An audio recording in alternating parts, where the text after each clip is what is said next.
You're listening to The Breakfast Show with Ben and Liam. They're on your radio, and that's why you can't see them. So stay for a while, they're gonna make you smile. And whatever you do, don't touch that dial.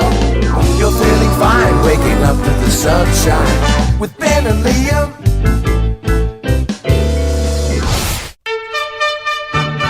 Liam, King Charles III, our new king, has had a list of daily demands revealed, and they are outrageous. Well, they often are in sort of positions of power, especially when you're top of the chain, essentially. Even if I had all the power in the world and someone said, you can do whatever you want with that power, I couldn't think of things that he has done. Like, these are just such little annoying things. Has this, always been the case, or has it been, he's had his demands and now he's obviously become king and he's just handed over the little piece of paper going, yeah, we're going to have to do this from now on? Well, inside the royal family, he's known as the spoilt prince. So I think he's always kind of had this demeanour. He's known as the king. He is now. So Serving the Royals Inside the Firm is the name of the documentary, where all of these come from an insider. So supposedly he wakes up in the morning and he gets his pyjamas pressed every single morning, and he gets his shoelaces ironed. Could you imagine getting your shoelaces ironed? I mean, even people that iron their jocks, it's like, why? Yeah. What are you doing that for? Yeah. Does it matter if there's some creases in there? And then he goes into the bathroom in the morning, and he has a bath, and the bath plug in the plug spot has to be in a certain position. So it can't be it has to be angular to the bath Well, tap. of course.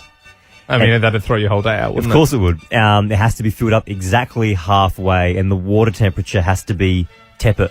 Nothing more, nothing less. Just has to be just right. Has to be just right for the king. Does he dip a little sausage finger in there first, just to stir it around to just make sure it's just the right temp? If you haven't seen a photo of his hands, do yourself a favour and give it a little Google. Yeah, it's a few people have noticed it online this week. The king has his valets squeeze 1 inch of toothpaste onto his toothbrush every morning. So he doesn't even squeeze his own toothpaste out of his brush. 1 inch, that's a fair bit. That's a lot. For the rest of us, Yeah. we're a little careful about how much toothpaste we use, because it's not cheap stuff. But 1 inch, I mean, that's a lot. That's flowing off the bristles, right? That's onto the actual brush. I think that's a lot too. King Charles' strict morning routine is continued with his breakfast. Get this. He has homemade bread with 6 different types of honey. I didn't even know there was 6 types. There's only one type of bee, right? That is excess. That's a lot. A lot of honey. You know what? Yeah. That's probably what the things are about. Well, having 6 different types of honey for breakfast every day. He also insists his cheese and biscuits be warmed at a certain temperature at the end of his meals. And to achieve this, there is a staff member on standby with a warming tray that has his cheese and biscuits to keep it. I love that. At the pub on a Friday. Yeah, what do you do? Oh, yeah, I'm an accountant, mate. Yeah, what about yourself? I'm the royal cheese warmer. So what do you do? Yeah, I just warm the cheese. I've got this hot plate that I carry around. Last one, which I think is totally wild. He reportedly brings his own toilet seat whenever he leaves the house. So he's got the royal toilet seat. Yeah. And he uses velvet toilet paper.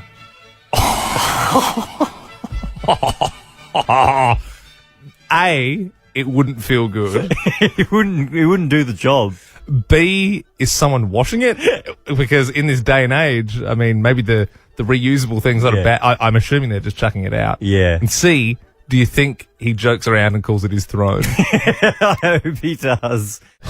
Let's turn our keys and open the forbidden folder. The Forbidden Folder is the section, Liam, where we put all the topics our boss has banned us from talking about. Or it's just the stuff that you wouldn't normally do on radio, because it's not the right vibe. It's a bit taboo, maybe. I don't know. You often find it's some of the best radio breaks that we do. I don't think this one's raunchy, but it's definitely juicy. Are you about to break up? 13, 24, 10. If you're listening right now and you're about to break up with someone, you can remain anonymous. We would probably urge you to remain anonymous. Yeah, it's rough, isn't it? Because they happen all the time. There's relationships right now which are on the brink of breakup. One knows it, one doesn't. Maybe they both know. Maybe they both do. You know, you get a bit of a vibe sometimes. Feel like there's a dumping coming. Growing apart. can feel it dumping in the waters. in the air. Yeah. 13 24 10. If you would like to talk to us about it, hell, maybe you can throw a few things around. Maybe you can you remain anonymous, but we're your mates. You can come on. We can brainstorm. We can role play it. If you're not even sure, if you're like, maybe I want to, maybe I don't, and you want to bounce it off someone, maybe we'll need some incentive, Liam. Yeah, I think a $200 voucher would hopefully do the trick. Yep. Are you about to break up with someone? Yep. Tash joins us now. You're going to break up with someone. Is this true? Yeah. All right. So Okay. how long have you been in a relationship for? We're just about to be a year, Okay. but I don't know that we can get to that. Okay. So is this a today conversation? Is it a this weekend conversation that you're going to be having? Yeah, I think so. Or before our 1 year for sure. So I want to get to that milestone. So what if you don't mind me asking, where are the problems coming into it? What are the problems? Well, he's a typical Greek mama's boy, Yeah. which I just can't deal with anymore. Like, he's 27, he lives at home, his mum does his washing and puts it in his room and cleans his room, and I just, no. Do you, I need a real man, I think. How are you gonna roll with this one, Tash? Like, how do you think How do you you're gonna do it, yeah. approach it? Like, what do you say first? I think, we're just not working out. Maybe just we don't have the same priorities. I feel like he's not ready to grow up yet. Like, I'm ready to go buy a house and get into, adult things, and he's got his mum cooking dinner. You're looking at a 1-bedroom apartment, and he's like, oh, it's going to be 2 rooms, right? Where's mum going to sleep? I think the interesting take on this, Tash, is do you think that you're going to blindside him? I don't know. I think I've said similar things before about, maybe you can help out around the house, or maybe you should look at somewhere, and he just doesn't see a problem with anything. And I don't know, maybe he's not going to see it coming, but... Yeah. You know what? The more we talk, I reckon dump his ass. And whilst he's crying, you can head to Priceline. For health and beauty advice you can count on. Visit Priceline Pharmacy and chat with their pharmacist or beauty advisors. Chat to them about pharmacy needs. You'll be glad you asked because, you have got a $200 Priceline voucher. Tash, thank you so much for calling up. I know it's kind of a weird thing, and I really hope your boyfriend is not an over-listener because he'll really see that one coming now. How many Greek dudes do you reckon are listening that a mama's boy's freaking out right 27 going, she does do all my washing. Ben, I've recently got a set of retainers. Got a bit of a gap in my teeth, just trying to sort that out. I'm pretty used to them now, and they're clear, so you barely notice them. You barely notice them, right? You barely notice them, right? You can tell there's retainers in there. now? I can tell. Okay. But, you're so used to seeing my mouth moving all the time. You know? I just think sometimes, and I mean this in the nicest way I possibly can, you're a bit of a dweeb. Like, you've currently got hay fever and your eyes are running and you've got a snotty nose and you've got your retainers and your top and your bottom teeth. And I'm sitting here thinking, who am I doing a show with? Yeah, it's true. It's real, like, bottom of the food chain type stuff. Yeah. Nah, I'll give you that. Anyway, my fiance and I were on the couch last night. Yeah. And, there was a bit of a vibe. You get a bit of a vibe sometimes. So we started kissing. And then we started, like, properly kissing. Nice. And I went, oh, hold on a sec. I took my retainers out, and she looked at me. She looked at me like she wanted to die. Completely killed. She was just looking at the retainers, killed the entire vibe. Even just then when you did it, and it's still kind of there, like there's a bit of sticky spit on the roof of your mouth connected to your tongue still. Excuse me, just wait there. Yeah, I know. So it's like, well, what do I do? Because if we start kissing out of nowhere, I'm like, oh, now I'm stressing out. Because if you keep them in, then you got them in. And if you take them out, then it kills it. Also funny if, let's say, best case scenario, things continue the way they're going. And then after you go and put them back in. And we're back. 13 24 10. Give us a buzz if you have a take or an opinion. Should men give up drinking in pregnancy solidarity? because there's an ad we're playing on Nova at the moment, and it keeps getting my attention. This is the ad. You've probably definitely heard it. Guilty, yeah. I'm definitely not as fit as I was in high school. Every moment matters in your pregnancy. How about a beer, guys? No, I'm right. Thanks, mate. We're good with sparkling water, thanks. Okay, well, sure. Including that one. Every time I hear that ad, I just think, have a beer, mate. You know, that's what I think. Just being honest, when I hear that, you're at a barbecue and I get that you're trying. Yeah. And then obviously I get that ad is trying to say, like, when you're trying, you don't know when you're going to get pregnant, so you shouldn't be drinking. Which is a good message. You don't want to harm the baby. Yeah, I get that. But it makes me think, though, that the guy, he's the one saying, no, we're trying for a baby. He's obviously not drinking either in solidarity with his partner. And I just think, have a beer, mate. Yeah, look, it's probably the wrong take to have, but yeah, it's true. Is it though? Why is that the wrong take? True. No, I all I'm saying, what I'm building up to is it's also my take. Producer Bell, what do you think? I mean, should men give up drinking in pregnancy sort of solidarity? Look, okay, I disagree with you guys. I've said to my partner already, hey, in the future, if we have a baby together, just so you know, if I'm not drinking, you're not drinking. Because that's unfair. You can't go, yeah, we're pregnant, we're having a baby, if you just did your one little tiny quick job, and then I'm here for 9 months carrying this around and not being able to drink. My take on it, though, is he's not pregnant, so you not letting him drink is just a little bit selfish. Like, Yeah. You know what I mean? No, because if he wants a baby, he's got to go through it too. 13 24 10 is our number. Maybe you've been through it. Maybe you're expecting. I don't know. Should men give up drinking in pregnancy solidarity? I'd love to know what your take is. Maddie, what do you reckon? Should men give up drinking in pregnancy solidarity? I agree with Belle. Definitely they should, because they don't go through any of the pain. And, like, when they're having a hard day, they can't just sit down and have a beer, can they? Yeah. So I feel like, yes, 100%. We give up everything, you can give up that. What about just like if there was like, just say like this Saturday, just it fell in the middle of one of the cycles and it was just like, it was just sort of, temperature was sort of right for it. There was a few mates and it was just sort of like, ooh, wouldn't mind having a bit of a lash tonight if that's cool. What would you say, yeah, no, that's fair, you know, thumbs up? But, like, we wouldn't do that pregnant, so you can't. I don't feel like. But you even can. if What if it wasn't around you? So what if it was at a pub on a Saturday, catching up with some mates, you weren't there, you were at home, can he That's still just not being have unfaithful. can he That's just- still not have a beer? I agree with Belle. Oh. Hang on, what about if you've got your best mate? No. I'm going to put this out there. You've just won the lottery. Your mate is over from overseas who moved away a year ago. Yep. And it's 40 degrees. You're still not having a beer. Oh, come on! Oh, what? Kate, what do you reckon? Should men give up drinking in pregnancy solidarity?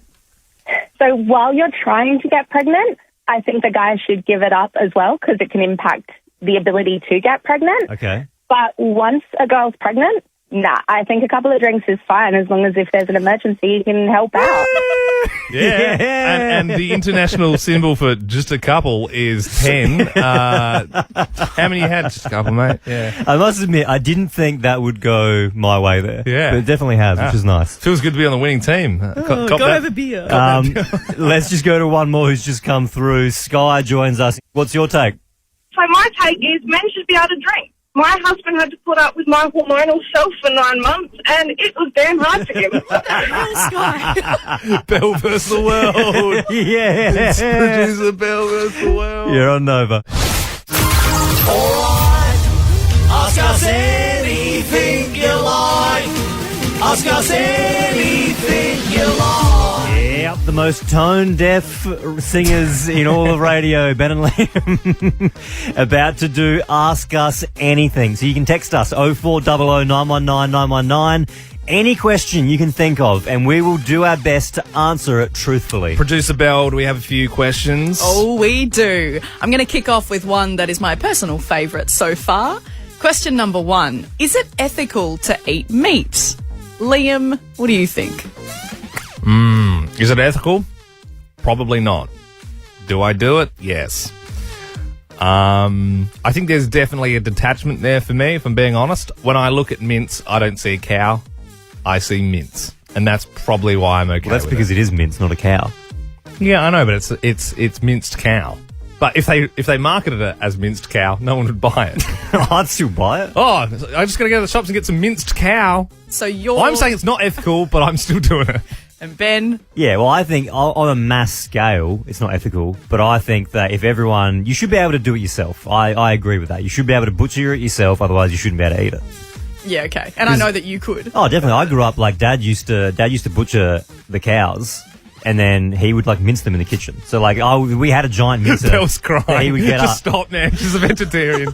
Yeah, but that's ethical. That's you doing it yourself. That's to feed your family, and it would be one cow, and that'd feed us for 6 months. All right, and then all you get a lamb, you do it to the lamb. Okay. All right, next question. Is there any other smaller, cuter animal that you also slaughtered, Ben, that Rabbits. you could tell us about this morning? Dad loved Hey, rabbits okay. all the time. All right. Someone has asked, what's the best way to win a prize on the radio? I can never get through. Well, you know what, Bill? yeah. You should answer this one because you man the phones. That is true. Okay. Well, what I do tell a lot of people is you need to remember that there's 6 phone lines in front of me, and I'm the only person answering the phone. Yep. And I'm receiving about 1,000 calls a minute. So it's real bottleneck. It's luck of the draw, but also people that call 10 minutes before we do a competition and then say, "Can I just hang on the line?" No. And you need to call through at the right moment. I reckon have it on speed dial, vibe it out when you think we're going to do it, and just have a bit of fun in your voice. Go, hey! And we'll probably put you on. All right, next question. You guys are stranded on a desert island and you can only take one thing. What would it be? Oh, well, if it's a desert island, it'd probably have to be a knife or something. Are we doing it for survival or are we doing it for, like, well, what's that's it. the You gotta one survive. thing? Well, I mean, boring answers is like a satellite phone with solar charging, I suppose, but yeah, have boring have answer. to be a knife so I can do all that stuff that your dad did to survive, you know? Yeah, okay. I'd bring a plane Maybe- to get home, but Yeah, you know. true. But you couldn't fly So you it. can't fly the plane, and there's no runway because it's a desert island. You guys aren't thinking about this at all. I reckon the solar phone was. Yeah, I'd bring Bear Grylls. that's good. Yeah. Yeah, that's a good. Yeah. All right, final question. If you change to the opposite sex for a day, what's the first thing you'd do? Liam. Belle, you know the answer to that. What? You don't need to ask me that. You know what I'd do. You have to answer it. Hang on, so are we both changing to the opposite sex? Yes, you're for both 24 hours? going to female. In fact, I know we both. I'd hit my boy up. All right, so I'm still male yeah. when you're female. No. We've both changed. Oh yeah. Okay, yeah. That'd be an interesting weekend, wouldn't it? And then, especially when you got to turn back on Monday, and we're like, did that happen? No, not really. It was all a dream. 13, 24, 10. What's the biggest double standard in your relationship? I've got one, Ben. My biggest clash is that Sarah, my fiance, seems to be on her phone all the time. But as soon as I pick my phone up, just like check a text or whatever, she's like, get off, you're always on your phone. Yeah. And I'm like, I'm not. And her argument is that she's like, I'm only ever on my phone when we're watching TV or something and doing something where it doesn't matter. And you're on the phone when I'm trying to have a conversation with you. And I go, no, I'm on my phone in a room alone. And then you walk in and start talking at me, and it just takes me a little while to adjust sometimes because I can't multitask, and I'm like, if I'm sending a message, I'm really dyslexic and I can't spell very well, so I'm like really trying to just hash that out, and it takes me a little while just to buffer and go, what information has just come into the brain, and then, but like by the time I can lift my head, she's like, get off that phone, you don't love me. Like, I think she expects me to just throw it at a wall or something like that. As soon as she walks in the room, I'm like, whoa, hey, I'm here, undivided attention. Sometimes my wife Sam will do the thing where if she was talking and I did glance at my phone, she'll, like a teacher, she'll stop. And I'll go, keep going. What? Is she going to finish what you're doing? Like a real teacher. Hey, it's your recess. I know we've definitely got lots of double standards in our relationship. Like, so if she ever gets in my car and there's a bit of rubbish, she'll just cuss me out like I'm the grossest person in the world. Oh, you pig. And I get in her car and it is gross. She's got like banana peels and like, isn't that like weird, just eh? empty drink cans. And I'm like, what is the double standard here? Call me crazy, but I think like growing up, you know, it's like, oh, grotty boys' rooms, I like reckon boys are dirty. Yeah. I reckon Girls are grosser. you I've like opened my sister's car before and like just a wave of like Macca's cups and you know, just like rubbish. I'm like, don't you just put that straight in the bin? Why does that stuff need to live in your car? It is a double standard in our relationship. If you want to share yours, you can. 13 24 10. What is the double standard in your relationship? Yeah, if you get in touch, you'll be in the draw for Nova's first class and 50K. It's also 2 Chance Tuesday. Tony, what's your double standard? I have 2, actually. Okay. So the first one is the same as everybody else. When me and my husband are watching a movie, he's on his phone playing Candy Crush. The second I pick mine up, he goes, we must turn the movie off now. Oh, yeah. Yeah, that's classic. Yeah. And the second one is when you go out the glass sliding door, I might just leave it open quickly just to run to the bin. Yep. Yeah. And he'll say, shut the door, it's cold. Yeah. And then he goes out, does the same thing, leaves it open, but it's okay. That's such a thing. He probably hits you with a, do you reckon we live in a tent? Okay, Dad. Jason joins us. What's the double standard in your relationship? My wife's allowed to fart, but I'm not allowed to fart. Oh, all right. Yeah, now we're getting to the bottom of Yeah, it. a bit of a dirty bugger. Yeah, right. If she does it, it's fine, and if I do it, it's disgusting, and I need to really look at myself. So, yeah. Are they sort of, like, nice farts, or no? Mine are, well, yeah, hers are fluffy ones, I should say, and mine are, you could hear from the suburb away, so that's probably half the problem. Yours are shattering windows. Liam, I guarantee this is going to be the wildest story you've heard this year. There's a massive cheating scandal in the world of chess. Oh, yeah. Chess gets pretty serious, doesn't it? Yeah. Isn't it these 2 guys who are, like, just been battling it out for years, and they're at the absolute top of the food chain? Well, let me set the scene. So in chess, there is a world number 1. So this guy is above the rest. He's from Norway, and he's called Magnus Carlsen. Yeah. And people think he's the greatest chess player of all time. And when he was playing this American teenager called Hans Niemann a couple of weeks ago, he was getting beat. And he sensed that something was a bit fishy. And he accused the American of cheating, and he stormed off halfway through the game. Whoa.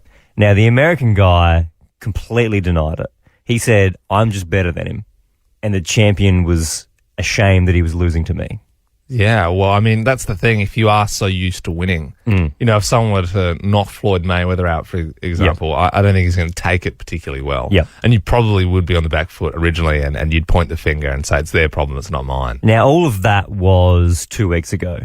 And now it has been revealed that he actually was cheating. And here's where things... the young American was. Magnus wasn't. No. Not the world champ. Yep. Yeah. And here's where things get crazy, because they figured out how he was doing it. I'm like, how would you cheat in a game of chess? It's one of these things that I've played before, but I've definitely forgotten most of the rules. Like, I couldn't sit down and play it right now. So the American, Hans Niemann, was able to beat the world number 1, the world champion of chess, Magnus, because someone was watching in the crowd and signaling the winning moves to him using vibrating anal beads. I wasn't expecting that. No. No wonder why Hans had such a grin on him the whole time. They just thought it was because he was winning. Certainly not. So it turns out he had he had spotters in the crowd watching the matches, and they were telling the American what his next move should be in Morse code by buzzing the vibrator that was up his keister.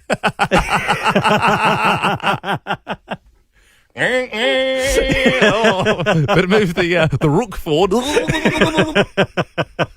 What are they going to have to do now? Before every official match, are they going to have to get the rubber glove out and like when someone goes into prison, they got to squat down and cough? Is that what the world's come to in chess? And we are joined now, Ben, by the Love Rat.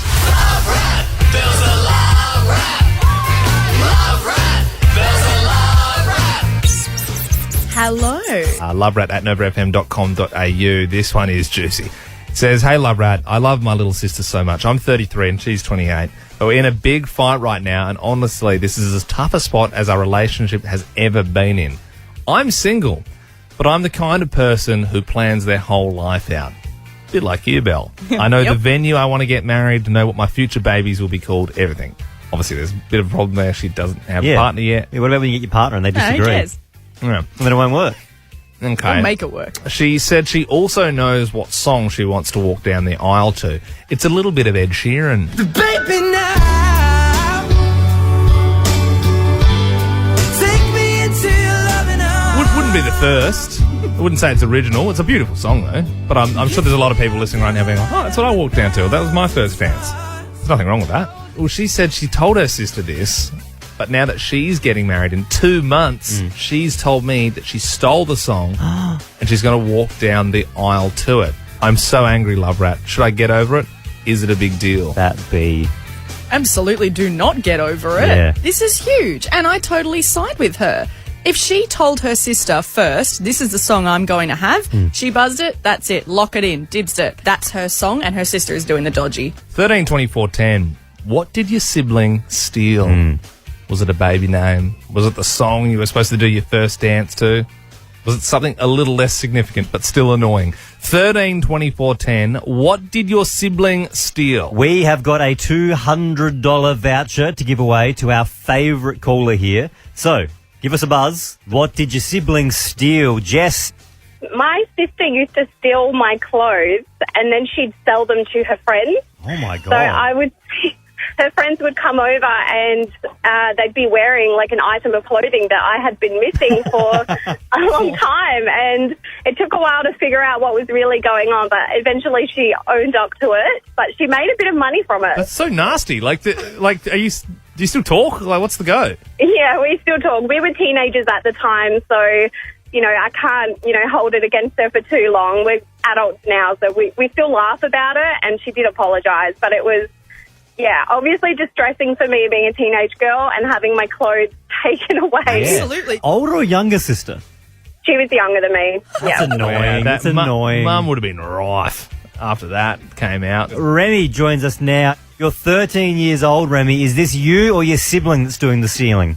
No, my sister, my older sister who's doing the stealing. So every time she goes to work, she steals my Santa Cruz socks that are pretty much brand new. Oh, man. Not the Santa Cruz They're so socks. cool with the Vans, dude. Yeah, and you obviously want to wear them to school and stuff. How old's she? She's 18, but she never learns. So. Just never learns, eh? She can afford her own Santa Cruz socks. She's working. I know, she can, exactly. And so, and I bet you look like an idiot at school with plain socks. Yeah. Because she's, she's doing the dirty on you. Yep. Well, you know what, Remy? Not good. You know what? Now she's going to look like the idiot because you've got a $200 Priceline voucher. Thank you so much. That's all right. What are you going to buy?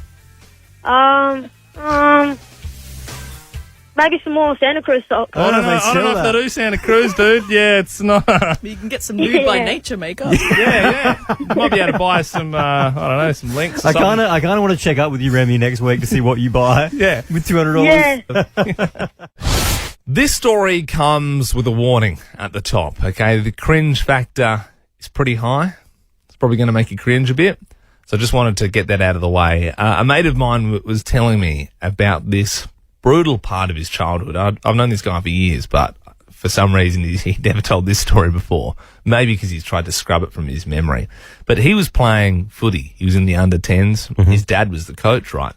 And they had a pizza night one Saturday, and they had the old JVC camcorder up there, and the footy team were going to watch the game back so then they could improve, see where they went wrong. The under-10s. Yeah, I know. Yeah, it's pretty serious stuff. But I suppose it was more like a fun thing. So all the parents are there. They're all gathered around in the club room. All the kids are sitting there at the front. They all got their pizza from Domino's. And then the coach, Dad, he plugs in the camera, gets it all set up. Here we go. Play. Ready to watch the game? And then footage of my mate comes up on the screen of him in the shower singing. And his parents were recording it to be like, oh, we caught you out, lol. Caught him singing. In the shower. But that was the first, how in old cameras, it's just like a constant video and things are playing. So it's like Easter and then the next minute it's someone's birthday and then it's Christmas. Yeah. So and then they had, because they were like, all right, play. And then there was a good 10 seconds of him like, in the shower in front of his entire footy team, and all the parents and all the kids just started laughing, and the dad had to like run over and rip the thing out. Wow. As a kid as well, you're not like, oh, that must be horrible for that kid. You're just going, ooh. Oh, why don't we do this? 13, 24, 10. When did the Home movie come back to haunt you? When did the Home movie come back to haunt you? Annalise, go for it. All right, so my sister, myself, and our best friend, we recorded a video called The Jackson Files, and we dressed up as Janet Jackson, Michael Jackson, and his father, and we even did the thing with the baby off the balcony and pretended to throw another sister off the balcony. Problematic for a few reasons. Yeah, for sure. I can see where you're getting at. What was it for? Was it just for fun, or was it to go somewhere? Yeah, it was for fun, but now, over the years, every time we've dated somebody, they've brought out that video and showed them. So, Isn't it, it's such that cringy thing when you're that age, when you, like, your parents are having dinner with, like, another family, and then all the kids are like, let's do a performance or something like that, and you, like, you get ready and you choreograph it and perform it for the parents. Leanne, when did the Home movie come back to haunt you? We thought that we would show our parents a video of the ultrasound of our first newborn baby, being excited and everything to show everybody. And as we proceeded to show the video, there was little slithers of Mummy and Daddy's video in between that we had forgotten about. That was oh my God moment. This is how you And were I'm made. talking, yeah. Oh. Not good. It's good we sort of looked at each other and thought, oh, what was that little flash? That's not meant to be in there. It sounds like it's in there. Oh, God, it was so embarrassing. Edit one frame in there so everyone in your family is just sitting there going, did I just see what I thought? I was speaking to you last week about how my fuel light went on, and I was sort of saying how I don't really know how to read dipsticks. Like it's something that I'm... You mean your oil light? Yeah, the oil... What did I say? Fuel light. Oh, yeah, different things. Yeah, no, Very my different. oil light came on. If your fuel light came on and you changed the oil. Yeah, I was putting petrol on the front of the... I don't know why. What's going on? No, you do stress me out when you talk about cars, yeah. Yeah, because I like sort of pull it out and... Because it's just a dark stick, so I don't really know what I'm looking for. Yep. I wouldn't know if it's right or wrong, but I still do the check anyway, even if there's no one around. How baffling is this, right? For anybody who knows anything about a car, when Liam checks the oil, he doesn't wipe the dipstick. He just pulls it out and then looks at it. Yeah, I did. Well, I only learnt that since, when I brought it up with you the other day. So you pull it out, you wipe it, you put it in, and you pull it out again, and that gives you an accurate reading. I didn't realise. I also didn't realise that you shouldn't free glug, which is what I did. What do you mean? Well, I was kind of pouring and hoping, so I've got like a big 2-litre motor oil, and I just sort of opened it up. Yep. And just sort of... and just glugged it in there. And, did you overfill it? I think that might be the problem because you definitely have too much. The check oil light hasn't come off since. And I'm like, hey, you got enough oil. I put about 1 litre in there. You know what I mean? Because if there's too much oil, everything's just oily and it's too oily. That's what they, not enough oil, too much oil. Make your mind up, car. You should just run on your own, right? So you're expensive enough. Your oil light is currently on still. It's been on for 2 weeks now. Wow. Yes. 13, 24, 10. Are you Australia's worst car owner? Like if you've just got zero care factor or you've got no idea what's going on. 13, 24, 10. Give us a buzz. Ricky, what about yourself? You think you're the worst car owner out?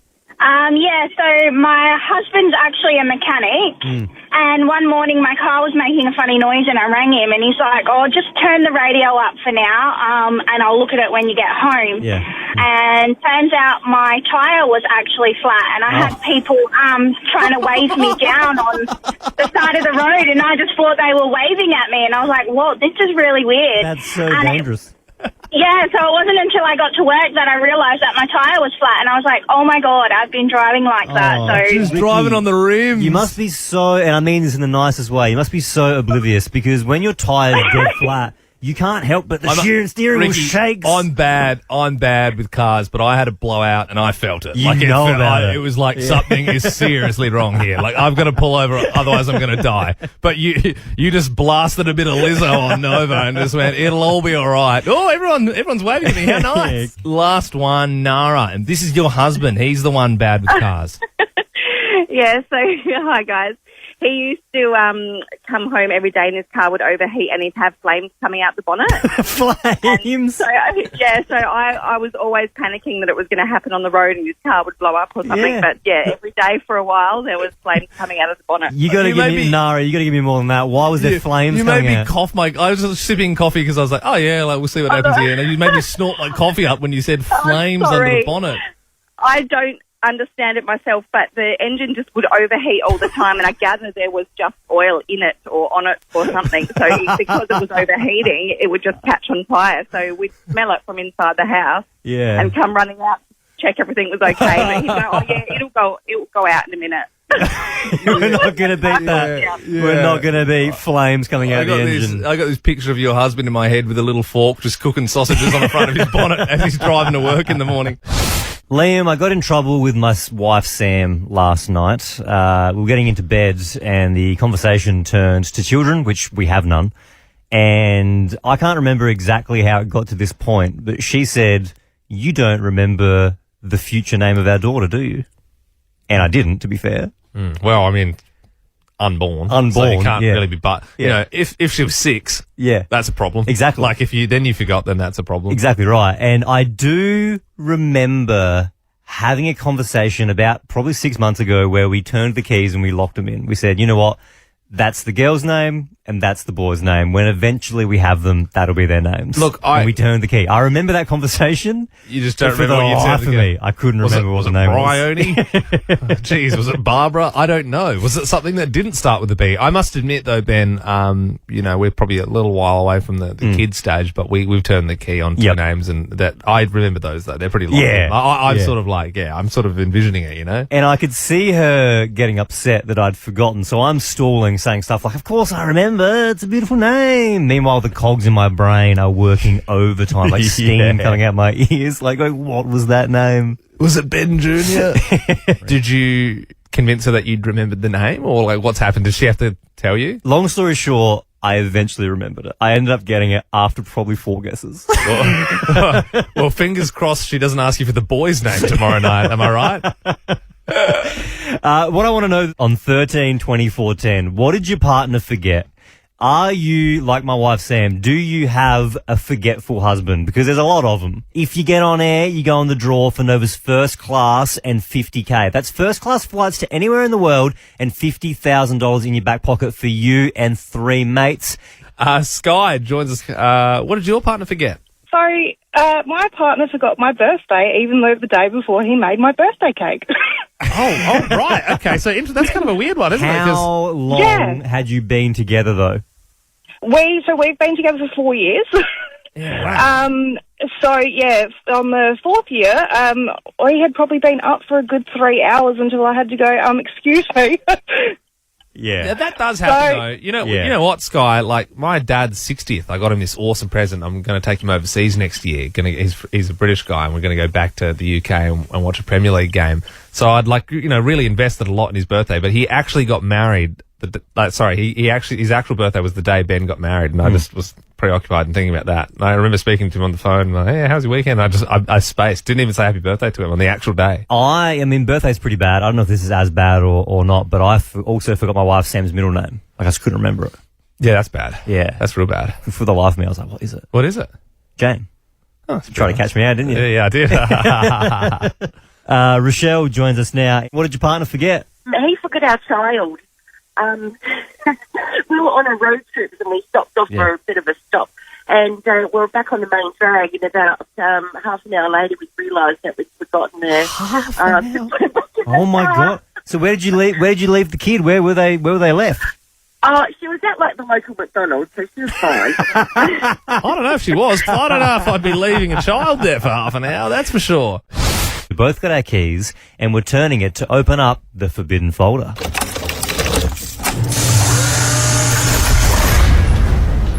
This is where we keep all of those ideas that would be considered too offensive, maybe sometimes too taboo, or just like a weird thing to talk about. It's full of different things. Were you a bully? 13-24-10. Kind of a weird thing to admit because there's probably a lot of shame attached to it. Oh, yeah. And I think even as an adult, you look back at your schooling years and you think, I probably could have been nicer. Yeah, well, it's kind of like sometimes I think I'm like, oh no, I wasn't bullied too bad, but then I was like, probably in that year 7 era, it's probably like the people I was actually friends with the bullying me. You know how sometimes like in a group dynamic, if you were just getting roasted, kind of like at work, you're just always roasting me. Yeah, but like I reckon Belle gets it worse than you do.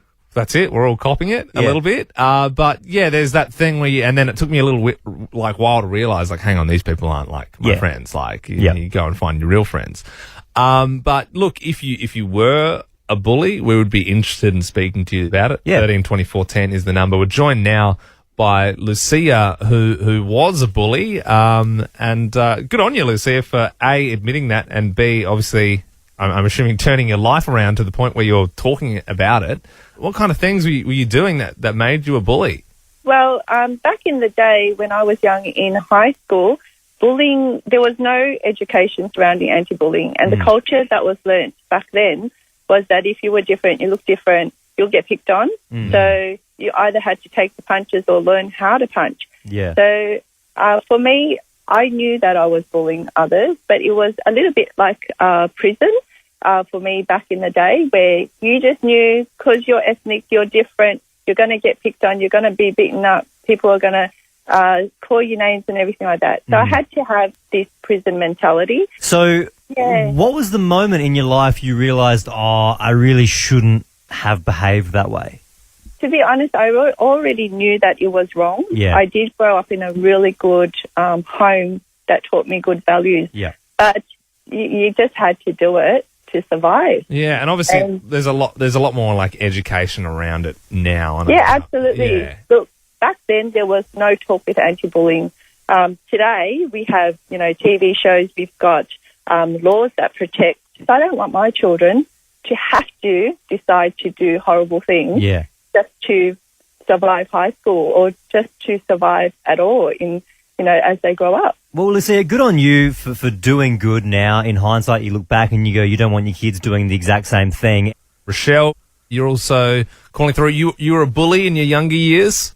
A little bit to some kids on the bus, but it was mainly one person in particular who I used to be really good friends with, and then I kind of sided with the bullies, mainly to stop myself from being bullied. I was kind of on the outer at home, and I just wanted to fit in somewhere. So to fit in at school, I kind of joined in with the bullies. But I recently, as an adult, reached out to her and apologised, and we are really good friends again now. Oh, that's amazing. I love when you hear these stories. How did that person react? Because, obviously you don't know how much this affects someone in their younger life. They could be well within their rights to tell you to, take a walk. Yeah. She took it so graciously. I loved her to bits.